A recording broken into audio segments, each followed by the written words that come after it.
नमस्कार, आदाब। आप देख रहे हैं द जस्टिस हिंदी। उत्तर प्रदेश में एयर कनेक्टिविटी को लेकर बड़े बड़े दावे किए गए, नए एयरपोर्ट्स के उद्घाटन हुए, लेकिन अब आरटीआई से सामने आई तस्वीर कई सवाल खड़े कर रही है। आंकड़े बताते हैं कि यूपी की एविएशन कहानी दो बिल्कुल अलग अलग दिशाओं में चल रही है। एक तरफ 2021 के बाद जिन एयरपोर्ट से कॉमर्शियल उड़ानें शुरू की गईं, वहां उड़ानें टिक नहीं पाईं, और दूसरी तरफ पुराने या विस्तारित एयरपोर्ट्स जहां यात्रियों की संख्या लगातार बढ़ रही है। आरटीआई के तहत एयरपोर्ट्स अथॉरिटी ऑफ इंडिया से मिले जवाब के मुताबिक साल 2021 के बाद उत्तर प्रदेश में 7 एयरपोर्ट से कॉमर्शियल फ्लाइट सेवाएं शुरू की गईं। लेकिन हैरानी की बात यह है कि इनमें से 6 एयरपोर्ट्स पर फिलहाल कोई भी शेड्यूल कॉमर्शियल उड़ान संचालित नहीं हो रही है। फिलहाल सिर्फ अयोध्या एयरपोर्ट ही ऐसा है जहां शेड्यूल फ्लाइट्स अभी चल रही है। सबसे पहले बात कुशीनगर इंटरनेशनल एयरपोर्ट की। अक्टूबर 2021 में अंतर्राष्ट्रीय टैग के साथ इसका उद्घाटन हुआ। नवंबर 2021 से उड़ानें भी शुरू हो गईं। मार्च 2022 तक यहां सबसे ज्यादा चहल पहल रही और 50 से ज्यादा शेड्यूल फ्लाइट्स चल रही थीं। लेकिन धीरे धीरे फ्लाइट्स कम होती गईं। हालात ऐसे बने कि नवंबर 2023 तक आते आते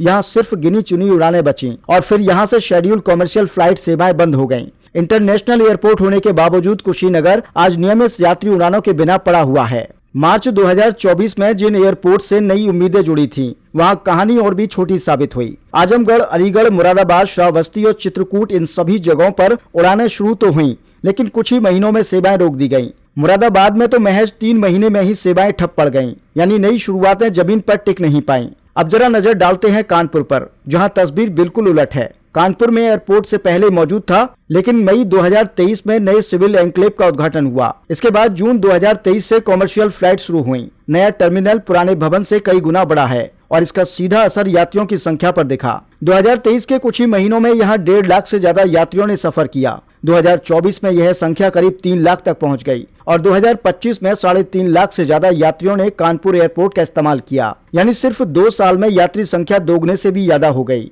आगरा एयरपोर्ट भी इसी श्रेणी में आता है। भले ही यह इन नए शुरू हुए कॉमर्शियल एयरपोर्ट्स की सूची में शामिल न हो, लेकिन यहाँ संचालन स्थिर है। आरटीआई के आंकड़े बताते हैं कि 2025 में करीब 2.5 लाख यात्रियों ने आगरा एयरपोर्ट से यात्रा की। बिना किसी बड़े शोर शराबे के आगरा लगातार अपनी रफ्तार बनाए हुए है। कुल मिलाकर आरटीआई के ये आंकड़े साफ संकेत देते हैं कि सिर्फ एयरपोर्ट का उद्घाटन काफी नहीं होता। जहां बेहतर इंफ्रास्ट्रक्चर, स्थिर उड़ानें और निरंतर संचालन है, वहां यात्री खुद ब खुद बढ़ रहे हैं, और जहां ये चीजें नहीं हैं, वहां चमकदार शुरुआत भी ज्यादा दिन टिक नहीं पा रही।